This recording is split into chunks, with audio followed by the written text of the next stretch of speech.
అప్పుడే పుట్టిన మీ పసిపిల్లల్లో ఎక్కువగా తుమ్మడం గమనిస్తున్నారా? ఇలా తుమ్మడం వల్ల జలుబు చేసి ఉండొచ్చు, ఏం చేయాలి అని భయపడుతూ ఉన్నారా? మీ పిల్లలకి పాలిచ్చిన తర్వాత బాగా ఎక్కిళ్ళు వస్తున్నాయి, ఏం చేయాలి అని భయపడుతున్నారా? పసిపిల్లల్లో ఇలాంటి లక్షణాల వల్ల ఏమైనా ప్రమాదం ఉందా? అప్పుడే పుట్టిన పసిపిల్లల్లో వచ్చే ఈ సమస్యలని ఎలా ఎదుర్కోవాలో ఈ వీడియోలో చూసేద్దాం, వచ్చేయండి.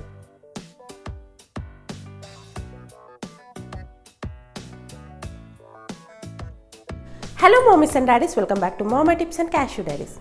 మన అందరికీ తెలుసు, బేబీ తన తల్లి గర్భంలో ఉన్నప్పుడు చాలా క్లీన్ ఎన్విరాన్మెంట్లో ఉంటుంది అని. సేమ్ బేబీ డెలివరీ అయ్యి బయటికి రాగానే బయట ఉన్న గాలి పీల్చడం మొదలు పెడుతుంది. మన చుట్టూ ఉన్న గాలిలో చిన్న చిన్న ధూళి కణాలు అనేవి ఉంటాయి. సో ఆ బేబీ బయట గాలి పీల్చినప్పుడు ఈ చిన్న చిన్న దుమ్ము ధూళి కణాలు ముక్కులో ఉండిపోతాయి. బేబీస్కి ఈ దుమ్ము ధూళిని బయటకు పంపించడానికి వాడే ఒకే ఒక మెకానిజం వచ్చేసి తుమ్మడం. నార్మల్గా మనం గమనిస్తూ ఉంటాం, బేబీ డెలివరీ అవగానే ఒక్కోసారి 3-4 సార్లు తుమ్ముతారు. అలా రోజులో 4-5 సార్లు చేస్తూ ఉంటారు. ఇలా బేబీ రెగ్యులర్గా తుమ్మడం చూసి కోల్డ్ అయి ఉండొచ్చు అని పేరెంట్స్ భయపడుతూ ఉంటారు. బట్ డోంట్ వరీ, మీ న్యూ బోర్న్ బేబీ తుమ్ముతుంది అని భయపడకండి. 99% కేసెస్లో ఇది నార్మల్, భయపడాల్సిన అవసరం లేదు. బట్ ఆ 1% కేసులోనే కోల్డ్ వల్ల ఇలా తుమ్ముతుంది అని గుర్తించవచ్చు. మరి ఒక పేరెంట్గా బేబీకి కోల్డ్ అయిందని ఎలా గుర్తించాలి, అలాంటి సందర్భాల్లో ఏం చేయాలి అనేది నెక్స్ట్ చెప్పబోతున్నాను. చెప్పే ముందు వీడియోని ఇప్పుడే ఒక లైక్ చేయండి, చివర్లో లైక్ చేయడం మర్చిపోతారు.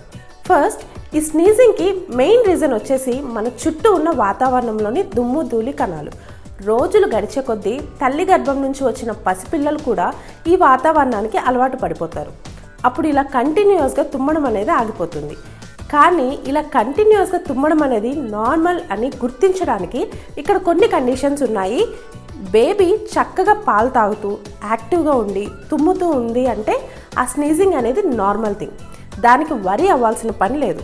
బట్ ఒక పేరెంట్గా మరి బేబీకి కోల్డ్ అయ్యిందా లేదా అని ఎలా ఐడెంటిఫై చేయాలనేది ఇప్పుడు చూద్దాం. ఇప్పుడు నేను చెప్పే ఈ లక్షణాలు మీ బేబీస్లో గమనిస్తే వాళ్ళకి చెస్ట్ కోల్డ్ ఉన్నట్టే.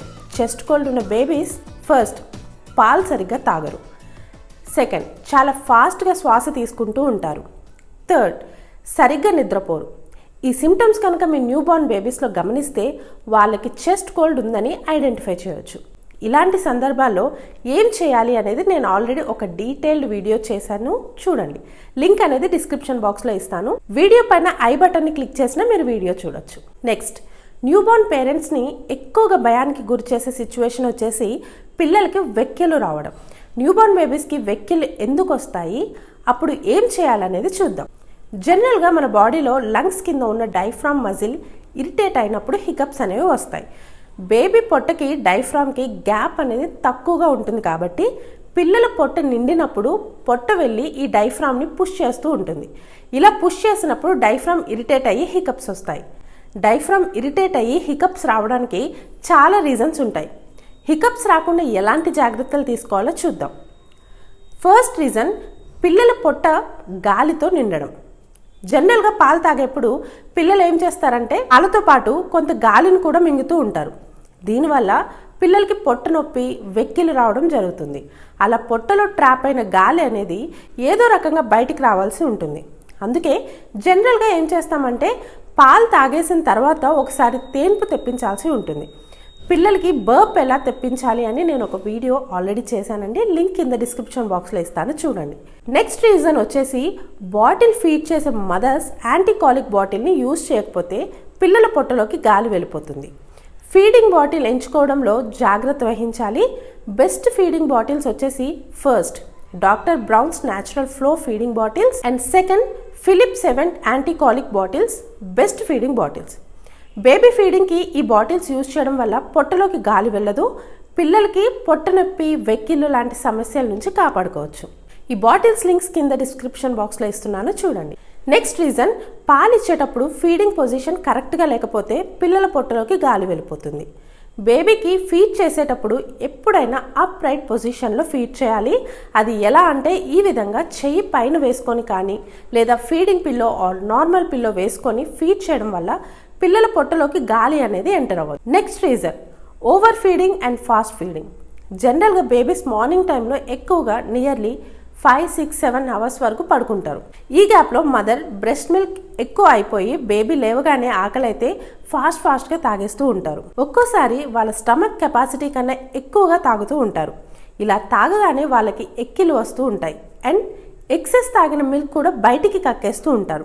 ఈ సిచ్యువేషన్ని అవాయిడ్ చేయాలి అంటే కొంచెం ఫీడింగ్ అనేది చేయాలి. కంటిన్యూస్గా ఎక్కువ ఫీడ్ చేయడం కాకుండా నైట్ టైంలో ఎలా అయితే స్మాల్ ఫీడ్స్ చేస్తూ ఉంటామో అలా చేయాలి. నెక్స్ట్ టిప్ వచ్చేసి పిల్లల్ని భుజం పైన వేసుకొని 5-10 నిమిషాలు బేబీ వెన్ను తట్టాలి లేదా మసాజ్ చేయాలి. ఇలా చేయడం వల్ల వెక్కిలు తగ్గుతాయి. హికప్స్ వచ్చినప్పుడు పిల్లల అటెన్షన్ని డైవర్ట్ చేయాలి. వాళ్ళకి నచ్చిన బొమ్మని చూపించడం కానీ లేదా మన ఇంట్లో పెద్దవాళ్ళు అయితే పాటలు పాడుతూ ఎలా డైవర్ట్ చేస్తారో అలా వాళ్ళ అటెన్షన్ని డైవర్ట్ చేయాలి. ఇప్పుడు చెప్పినవన్నీ ఫాలో అయితే వెక్కిలు వెంటనే దూరం అవుతాయి. 99% చిన్నపిల్లలు ఇవి సహజంగా వస్తూ ఉంటాయి. వీటి వల్ల భయపడాల్సిన అవసరం అయితే లేదు. జనరల్గా ఇవి వచ్చిన 5-10 మినిట్స్లో వాటంతట అవే తగ్గిపోతాయి. ఏం వరీ అవ్వాల్సిన అవసరం లేదు. హోప్ ఈ వీడియో మీకు హెల్ప్ఫుల్ అయిందని అనుకుంటున్నాను. మీ ఎక్స్పీరియన్స్ని డౌట్స్ని కింద కామెంట్ సెక్షన్లో కామెంట్ చేయండి. మరొక మంచి వీడియోతో మీ ముందుకు వస్తాను. Until then stay safe, take care and bye.